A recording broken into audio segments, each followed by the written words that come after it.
قابل احترام بھائیوں، بزرگوں اور میرے نوجوان ساتھیوں،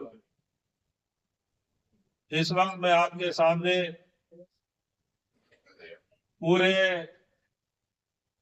ملک کی سطح پہ، ملک گیر سطح پہ، پورے ہندوستان میں جماعت اسلامی ہند کی طرف سے اچھا معاشرہ بنانے کے لیے، اچھا ملک میں بسنے والے انسانوں کی تعداد کو بڑھانے کے لیے، اسلام اور اسلامی تعلیمات کو دنیا کے سامنے پیش کرنے کے لیے، اسلام کی دعوت و تبلیغ کو گھر گھر پہنچانے کے لیے ایک مہم چلائی جا رہی جس کا نام ہے ہمارا پڑوسی یا ہمارا ہمسایہ، یعنی پڑوسیوں کے حقوق۔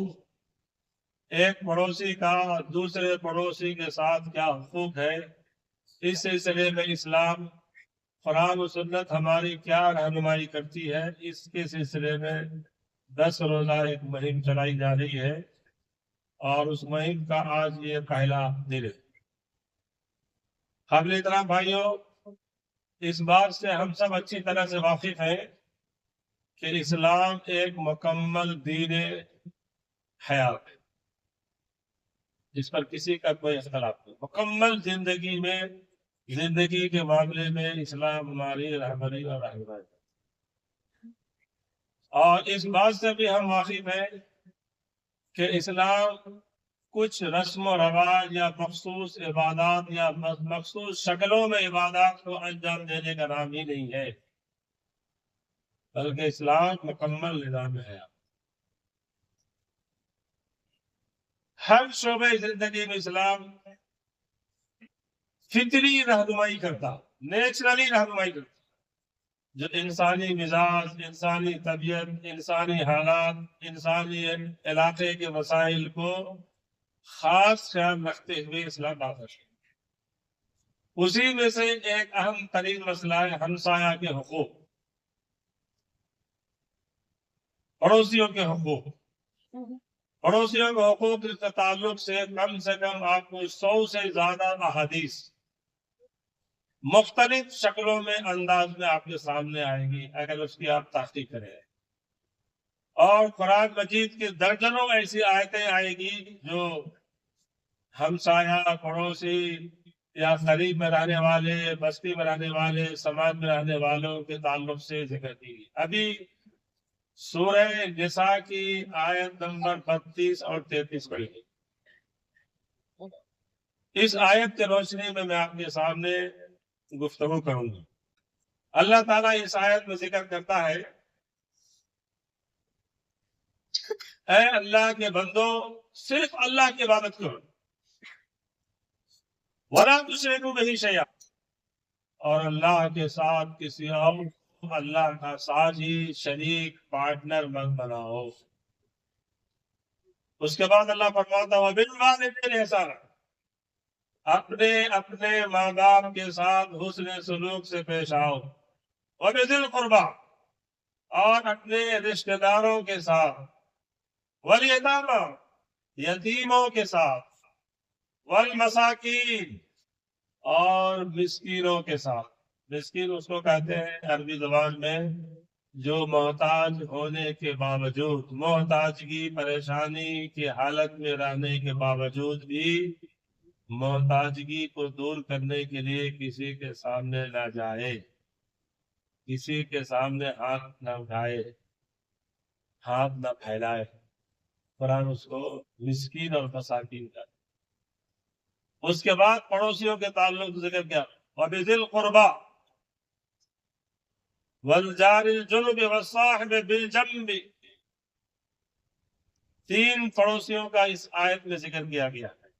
آپ بعد میں اس کی تفصیلات دیکھیے، گھر میں اگر موقع ملے ضرور دیکھیں۔ پہلا، خونی رشتہ دار پڑوسی، جس میں 3 کوالٹیز یا 3 چیزیں پائی جاتی۔ ایک پڑوسی تو وہ ہے جو خونی بھی ہے، خون کے ساتھ ساتھ ایمانی بھی ہے، ایمان کے ساتھ ساتھ ہمسایہ بھی ہے۔ 3 قسم کے پڑوسیوں کا اس آیت میں سورہ نساء کی آیت نمبر 32 میں اس کا ذکر ہو رہا. سورہ نساء 5ویں پارے. پہلا وہ پڑوسی جو ہمارا خونی رشتہ دار بھی ہے، بھائی ہے، بہن کا بیٹا، بھائی کا بیٹا، چچیرا، خلیرا، پھپھیرا، دادیالی رشتہ، نانیالی رشتہ، سسرالی رشتہ. رشتے 2 ہی 3 ہوتے نا، یا تو دادیالی ہوتے، نانیالی ہوتے، یا اس کو سسرالی کہہ سکتے ہیں. یہی رشتے ہو سکتے ہیں. تو پہلا رشتہ وہ ہے جو ہمارا خون کا بھی ہے، اور دوسرا ایمان کا بھی ہے، اور تیسرا جو ہے ہمسایہ ہونے کی وجہ سے پڑوس کا. دوسرا وہ پڑوسی ہے جو خونی تو نہیں ہے لیکن ایمانی ہے، اسلامی ہے، دینی ہے، قرآنی ہے، سنت کے مطابق ہے، سنت رسول کے مطابق ہے وہ. اور اس کے ساتھ ساتھ جو ہے وہ تیسرا جو رشتہ ہے وہ ہے نہ تو ایمانی ہے نہ تو خونی ہے، لیکن وہ انسانی ہے، آدم کی اولاد ہے، نسل آدم ہے. اور نسل آدم کے تعلق سے پیارے نبی نے بہت خوبصورت بات فرمائی. الخلق عیال اللہ، اللہ کی ساری مخلوق اللہ کا کنبہ ہے، اللہ کے گھر کا ہے. کنبہ کس کو بولتے ہیں؟ جب کئی خاندان رشتہ دار جب مل جاتے، کئی خاندان کے افراد کو کنبہ کہتے. یہ انسانوں کی جو ٹولیاں ہیں مختلف فکر و خیالات کی، مختلف مذاہب اور مسالک کے، یہ اللہ کے کنبے ہیں، یہ سب اللہ کے بندے ہیں. تو ایک پڑوسی تو وہ ہے جو اللہ کا ہے، ایک پڑوسی وہ ہے جو رسول اللہ کا ہے، ایک پڑوسی وہ ہے جو مسجد کا بھی ہے، ایک پڑوسی وہ ہے جو محلے اور گھر کا بھی ہے، ایک پڑوسی وہ ہے جو خاندان اور ملک کا بھی ہے، ایک پڑوسی بین الاقوامی بھی ہے. پڑوسیوں کے حد بندی نہیں ہے، ساری دنیا کے لوگ پڑوسی ہیں. لیبل کے حیثیت سے ہمارا لیبل کیا ہے؟ ہمارے لیبل کے جو پڑوسی ہیں، ہمارا رویہ. میں اگر گلی کا آدمی ہوں تو ہم اپنے گلی کے لیبل پر، میں اپنے محلے کا آدمی ہوں تو محلے کے لیبل پر، اگر میں ریاست کا، شہر کا کوئی بڑا ذمہ دار ہوں تو میں اپنے شہر اور بڑے ذمہ دار ہونے کے حیثیت سے پڑوسی. اگر میں ملک کا سربراہ اور مالک ہوں، سردار ہوں، حاکم ہوں، بادشاہ ہوں، تو پھر بین الاقوامی سطح کے جو پڑوسیاں ہیں ان کے ساتھ ہمارے. آپ نے سنا ہوگا اللہ کے رسول نے بین الاقوامی سطح کے اپنے پڑوسیوں کو دعوت تبلیغ اور دعوت اسلام کے لیے خطوط لکھی. اسلام میں آ جائیے، قبول کر لیجیے، آپ کی بھلائی ہے، اس میں کامیابی. اور ایک بات کو ذہن میں پہلے بٹھا لیں، بات کی آخر کی بات ہے لیکن میں آپ کو پہلے ذکر کر رہا ہوں. اسلام جب کسی کام کو کرنے کا حکم دیتا ہے تو اس کے پیچھے کچھ حکمتیں چھپی ہوئی. بغیر حکمت کا اسلام کا کوئی کام نہیں، اسلام کی کوئی عبادت نہیں، اسلام کا کوئی عمل نہیں. ہر عمل عبادات کے پیچھے اسلام کی حکمتیں چھپی ہوتی ہے. ابھی جو آپ کے سامنے ہمسائے کے حقوق کے تعلق سے گفتگو کی جا رہی ہے، اس کو اس حدیث کو روشنی میں آپ سمجھنے کی کوشش کیجئے. ایک مرتبہ پیارے نبی صلی اللہ علیہ وسلم کو معلوم ہوا ایک یہودی نوجوان، ابتدائی دور کی بات، رسول اللہ کے گھر میں بچپن میں آتا اور جاتا تھا. معلوم ہوا کہ وہ بیمار ہو گیا، شدید بیمارت. آپ ان کی عیادت کیجیے گے. ظاہر سی بات، پڑوس کے لوگ آتے جاتے نا، دور کے تو لوگ نہیں آتے خرید. وہاں گئے تو دیکھا کہ حالت بہت نازک ہے، بالکل جانکنی کے عالم میں، موت کا وقت بالکل قریب. آپ نے، پیارے آقا نے اس نوجوان سے کہا، اللہ کے بندے اسلام قبول کر. تو اس بچے نے آنکھ کے اشارے سے اپنے باپ کی طرف دیکھا. باپ ابھی، ماں باپ کی عزت احترام ہوتا ہے، کیسا قبول کرنا میں. تو باپ نے اشارہ کیا قبول کرنا، بہتر ہے تمہارے یہاں. آپ نے کلمہ پڑھا، اس کو دہرایا اور اسلام میں آ گیا. بات ایک چیز ہی دکھ رہی، لیکن اس کے پیچھے آپ اس کی تشریح میں جائیں گے تو آپ کو سمجھنا ہے. عیادت کو گئے تو وہاں مقصد کیا تھا؟ ہدایت. پڑوسیوں کے تعلق سے اگر ہمارے ساری ذمہ داریاں بتلائی گئی ہے ابھی آنے والی باتیں، تو اس کے پیچھے دو اہم مقصد، ایک مقصد یہ ہے کہ ہمارا رب ہم سے راضی ہو جائے، اور ایک مقصد یہ ہے کہ ہم آخرت میں فوز و فلاح پا جائیں، اور دوسرا اہم ترین مقصد یہ ہے کہ ہمارے ذریعے سے اللہ کے وہ بندے جو اسلام سے دور ہیں وہ اسلام میں آ جائیں، جہنم سے بچ جائے، یہ حکمت ہے، آخرت کی پکڑ سے بچ جائے، یہ حکمت عملی ہے، اللہ کے پاس جانا ہر حال میں ہے، وہاں کے عذاب و سزا سے بچ جائے، یہ اس کے پیچھے حکمت ہے۔ ایک طرف تو ہمارے اپنے بھائیوں کی اصلاح، اور دوسری طرف ہمارے انسانی بھائیوں کی، ایمانی بھائی اسلامی بھائی سے ہٹ کے انسانی بھائیوں کو جہنم کی آگ سے بچایا جائے، جہنم کے ہولناکیوں سے بچایا جائے، جہنم کے خطرناک وادیوں سے بچا کر جنت کی لازوال نعمتوں اور رحمتوں کی طرف اسے لایا جائے۔ پڑوسیوں کے تعلق سے کتنی پیاری بات اللہ نے فرمایا کہ اپنے پڑوسیوں کے ساتھ حسن سلوک سے پیش آؤ، والجار ذی القربی والجار الجنب۔ اور تیسرا پڑوسی وہ ہے، دو کا ذکر ہو چکا، پہلا وہ جو ایمانی بھی ہے، اسلامی بھی ہے، اور خونی رشتہ کی بھی ہے اور ہمسایہ بھی ہے، دوسرا وہ ہے جو ایمانی تو ہے خونی نہیں ہے، اور تیسرا وہ ہے جو خونی بھی نہیں ہے ایمانی بھی نہیں ہے، لیکن وہ کون ہے؟ انسانی ہے، ان کے ساتھ ہمدردی ہے۔ اللہ کے رسول فرماتے ہیں جو کوئی اللہ پر، یوم آخرت پر یقین رکھتا ہو، بھروسہ رکھتا ہو، ایمان رکھتا ہو، اس کے لیے ضروری ہے کہ وہ اپنے پڑوسیوں کے ساتھ اچھا سلوک کرے۔ فَلْيُحْسِنْ جَارِهِ، جار بولتے ہیں عربی زبان پڑوسی کو، اپنے پڑوسیوں کے ساتھ اچھا رویہ، اچھا سلوک، اچھا برتاؤ۔ اسلام کی تبلیغ کا، اسلام کی اشاعت کا، اسلام کے پھیلنے کا، اسلام کے کھولنے کا، اسلام کا پوری دنیا میں بہت تیزی کے ساتھ پھیل جانے کا، غالب ہو جانے کا، پاورفل ہو جانے کا جو بہت سارے مقاصد ہیں، ان اہم ترین مقصد میں حسن اخلاق، حسن کردار، حسن معاملات، اچھا سلوک، اچھا برتاؤ، اچھا معاملات۔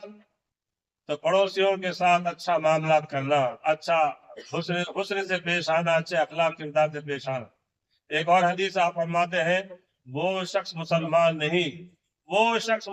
نہیں جو خود پیٹ بھر کے کھائے اور اس کا پڑوسی بھوکا سو جائے، اسے معلوم ہوتے ہوئے کہ ہمارا پڑوسی بھوکا ہے، محتاج ہے، پریشان حال ہے، اور ہم سو جائیں اس کو کھلائے بغیر۔ آپ نے سنا ہوگا پیارے نبی کے بارے میں، خود کھاتے نہیں تھے دوسروں کو کھلاتے، خود پہنتے نہیں تھے دوسروں کو پہناتے۔ حضرت عمر کے بارے میں سنا ہوگا 22 لاکھ مربع میل کا حاکم وقت جو ہے گلیوں میں چکر لگاتے، کس کے گھر میں کھانا کون کھایا کون نہیں۔ اس وقت سب سے اہم ترین مسئلہ کھانا تھا، اس لیے پوری توجہ کھانے بھی دی جاتی ہے۔ بھوک سے کوئی انسان نہیں مرے۔ آج بھی دنیا کا بین الاقوامی سطح پر جو اصل ٹارگیٹ ہے کہ آدمی مر جائے مشکل نہیں، آدمی بھوک سے مر جائے یہ بہت بڑا بات پورا۔ تو اس وقت رسول اللہ صلی اللہ علیہ وسلم دور کرتے تھے، سفر کرتے تھے، چکر گلیوں کے لگاتے تھے، صحابہ کرام میں خلفائے راشدین، اس کے بعد سلسلہ چلتا رہا آج بھی۔ لیکن کچھ عرصے کے بعد پھر ہمارا یہ نظریہ سوچ دھیرے دھیرے کمزور پڑتا گیا، مختلف وجوہات پر، اپنا دیکھ لینا، اپنا کھا لینا، اپنا۔ آپ سنے ہوں گے پیارے نبی کے مشہور حدیث ہے، ایک صحابی کو اللہ کے رسول فرماتے ہیں لوگوں جب تم کھاؤ تو کھانے کے بعد پھلوں کے چھلکے کو اپنے گلی کے باہر روڈوں پہ مت پھینکو۔ چھلکے کو دیکھ لیے تو تمہارے پڑوسی کے جو بچے اگر دیکھیں گے تو اس کے دل میں جو ہے افسردگی آتی، دل میں بے چینی آتی، اور اپنے ماں باپ کو وہ کوستے ہیں، آئے کاش میرے ماں باپ بھی خوشحال ہوتے، مالدار ہوتے، پیسے والے ہوتے تو میں بھی پھل فروٹ کھاتا۔ اس وقت پھل فروٹ کی اہمیت تھی۔ آج تھوڑی دیر کے لیے آپ چلے جائیے عیدگاہ کو، عید کے دن بقرعید تھے، کسی کے جسم پر ہزاروں کے جوڑے لگے اور کسی کے جسم پر پھٹے پرانے کپڑے، کیا محسوس کرتے ہیں؟ اس پر غور کیجیے، یہ دنیا عیش و عشرت کی جگہ نہیں ہے، کسی کے ہاتھ میں موبائل 50 لاکھ 1000 1 لاکھ کے ہیں، اور کوئی بچہ پڑھنا چاہتا اس کے پاس 10,000 کا لے، وہ پڑھنا چاہتا، اس کے ساری شکل میں پڑھوں، ٹیوشن کی فیس نہیں دے سکتا، فری آن لائن تعلیم حاصل کر سکتا ہوں میں۔ ایک کا پڑوسی اس انداز کی ٹھاک باٹ کی زندگی گزار رہا ہے، اور دوسرا پڑوسی جو ہے دانے دانے کو محتاج ہو رہا ہے، اور پھر بھی ہم پیارے نبی نے فرمایا ایک موقع پر، وہ شخص مسلمان نہیں جس کا بھائی بھوکا سو جائے، مسلمان نہیں۔ ہم لوگ اس کو بولتے ہیں مسلمان وہ نہیں ہے جس کو داڑھی نہیں ہے، مسلمان نہیں، جس کو ٹوپی نہیں ہے، مسلمان نہیں، جو لوگ 5 وقت کی نماز نہیں پڑھا، مسلمان نہیں، جو لوگ فلاں فلاں کا یہ حلیہ یہ شکل یہ صورت نہ، مسلمان نہیں۔ پیارے نبی فرماتے وہ مسلمان نہیں جس کا پڑوسی بھوکا سو جائے اور وہ پیٹ بھر کے کھا جائے، کھا کے سو جائے۔ اب اندازہ لگائی کتنی بڑی بات۔ اور ایک موقع پر آپ نے فرمایا 3 مرتبہ اترا، سلاسل 3 مرتبہ اترا، وہ شخص مسلمان نہیں، وہ شخص مسلمان نہیں۔ صحابہ بے چین ہو گئے، پوچھا اللہ کے رسول کون مسلمان نہیں جس کے بارے میں آپ فرمانا چاہتے ہیں؟ وہ مسلمان نہیں ہے جس کا پڑوسی اس کی وجہ سے محفوظ نہ ہو، اس کی عزت، اس کی آبرو، اس کا مال، اس کی دولت محفوظ نہ ہو، وہ شخص مسلمان۔ آپ اندازہ لگائیے ہماری زبانوں سے، ہمارے ہاتھوں سے، ہمارے پیروں سے، ہمارے کرداروں سے، ہمارے کیریکٹر سے، ہمارے آنکھوں کے اشاروں سے، ہماری حرکتوں سے، ہماری غلطوں سے کتنے لوگ پریشان۔ کئی لوگ کو میں سنا اپنے زبان کانوں سے کہہ رہے تھے اچھا ہوا مر گیا صاحب، اچھا مر گیا ہوں۔ مرنے کے بعد اب گلی میں جو ہے خوشی محسوس ہو رہی، سکون محسوس ہو رہا۔ کیوں بھائی؟ ارے بھائی بہت ستا تھا، بہت ستا تھا، کس کو نہیں چھڑا ہوگا، کس کو نہیں تنگ کیا ہوگا، کن کے بہو بیٹیوں میں نظریں غلط نہ پڑ ڈالا ہوگا، کیا کیا حرکتیں نہیں کرے ہوگا۔ آپ اندازہ لگائی۔ ایسے لوگوں کے بارے میں حدیث میں تشریحات آئی ہے، ایسے لوگ زمین پر رہتے ہیں تو زمین اس کو بوجھ محسوس کرتی، اور زمین کے اندر جب چلا جاتا ہے زمین اپنے آپ کو ہلکا سمجھتی۔ پیارے اسلامی بھائیوں، دینی بھائیوں، ہمسایہ پڑوسیوں کے تعلق سے بہت بڑی فضیلتیں آئی حدیث، ان کے ساتھ حسن سلوک سے پیش آنا، ان کے ساتھ اچھا برتاؤ کرنا، اگر وہ پریشان حال ہے ان کی پریشانیوں کو کم سے کم کرنا، کسی مصیبت میں گھرا ہوا ہے اس کو کم سے کم کرنے کی کوشش کرنا۔ کوئی پڑوسی ہمارا کتنا زیادہ حقدار ہے مدد کے، اس کی مدد کر۔ مدد صرف پیسے سے نہیں ہوتی بھائی، یہ ذہن میں بٹھا لے، مدد اور تعاون صرف پیسے سے نہیں ہوتی، اخلاق سے۔ میں پڑھا لکھا ہوں، کسی بچوں کو پڑھا دیا، میں کسی جاب کے بارے میں معلومات رکھتا ہوں، کسی کو جاب دلا دینا، میں کسی کو آگے بڑھانے کے بارے میں معلومات ہے، کسی کو آگے بڑھا دینا، راستے دکھلا دینا، برائی سے بچا لینا، اچھائیوں تک لا دینا، یہ سب اس میں حقوق میں شامل۔ حقوق صرف پڑوسیوں کا کھانا دینا، کپڑا دینا ہی نہیں ہے، پڑوسیوں کو اچھا بنانا، نیک بنانا، باکردار بنانا، بااخلاق بنانا، پڑوسیوں کو جہنم سے آگ سے بچانا، پڑوسیوں کو اچھا حسن سلوک کر کے بدلانا سکھلانا۔ پیارے نبی کے بارے میں اللہ تعالیٰ فرماتے ہیں لَقَدْ كَانَ لَكُمْ فِي رَسُولِ اللَّهِ أُسْوَةٌ حَسَنَةٌ، پیارے نبی تمہارے لیے بہترین نمونہ بھائی۔ پیارے نبی کے 2 واقعہ سناتا ہوں آپ سنو۔ تو پیارے نبی کے بارے میں آیا کہ آپ اپنے گھر سے حرم کی طرف نماز کو آتے تو راستے میں بڑھیا کچرا ڈالتی، آج وہ بڑھیا بیمار ہوگی تو کچھ دن کے بعد گئے، ان کی عادت کی، ان کے ساتھ خبر خیریت پوچھا، وہ اتنی متاثر ہوئی کہ میں ان کے ساتھ ایسا برتاؤ کرتی ہوں اور یہ ہے کیسا برتاؤ کرتی، بڑھیا اسی وقت ایمان لے آتا۔ پیارے بھائیوں، ان احادیث اور قرآن کی آیت کی روشنی میں بات معلوم ہوتی ہے پڑوسیوں کے ساتھ ہمارا رویہ کیسا ہونا چاہیے۔